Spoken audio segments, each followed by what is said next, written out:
এখন বাড়িতে পাস্তা রান্না হয় আমার বড় ছেলের ডিমান্ডে। যখন যা খাবার বানাই ওদের কি পছন্দ বা ওরা কি খেতে চায় সেটার হিসেবেই আমি বানাই।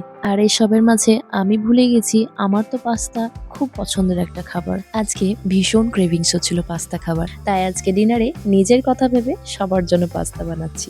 সবার প্রথমে কিছু বোনলেস চিকেনকে ছোট ছোট করে কেটে নিয়ে ওটাকে ম্যারিনেট করে সাইডে রেখে দিয়েছি। এরপর বানাচ্ছি পাস্তার সসটা। আজকে যেহেতু আমি রেড সস পাস্তা বানাবো, তো তার জন্য বেশ কয়েকটা রসুনের কোয়া, কিছুটা কাজু বাদাম আর গোটা 4 টমেটো নিয়েছি। এরপর এগুলোকে অলিভ অয়েলে ভালো করে গোল্ডেন ব্রাউন করে ভেজে নেব। দেন ঠান্ডা করে আমি একটা পেস্ট বানাবো। এইভাবে করলে সসটা দারুণ টেস্টি হয়, খুব ফ্লেভারফুল হয়। নেক্সট স্টেপে আমি চিকেনটা কুক করে নেব, আর তার জন্য পেঁয়াজটা একদম ছোট ছোট করে কেটে নিয়েছি।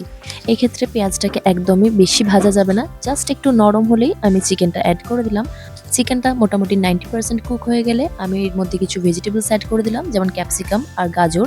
ভেজিটেবলস লাস্টে অ্যাড করলে একটু ক্রাঞ্চি থাকবে আর এটা খেতেও অনেক ভালো লাগে।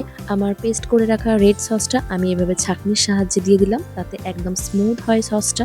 এই পর্যায়ে বেশি কুক করার দরকার নেই, জাস্ট ভালো করে মিক্স করে নিয়ে একটা বয়েল আসার পরেই বয়েলড পাস্তাটা আমি ডিরেক্টলি এর মধ্যে দিয়ে দিলাম, আর তার সাথে দিয়ে দিলাম pasta water. So that's it, just mix করব। ওপর দিয়ে একটু ব্ল্যাক পেপার, চিলি ফ্লেক্স আর কিছুটা চিজ দিয়ে দিলাম।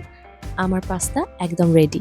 তো এই ছিল আজকে আমার নিজেকে প্যাম্পার করার একটা session with my beautiful yummy pasta recipe. আর মজার জিনিস হচ্ছে রিকো রোহান কিন্তু জানে না আজকে ডিনারে যে পাস্তা বানাচ্ছি। So they will be the happiest as I am right now. কেমন লাগলো রেসিপিটা অবশ্যই কমেন্ট করে জানান। See you in next vlog. Tata.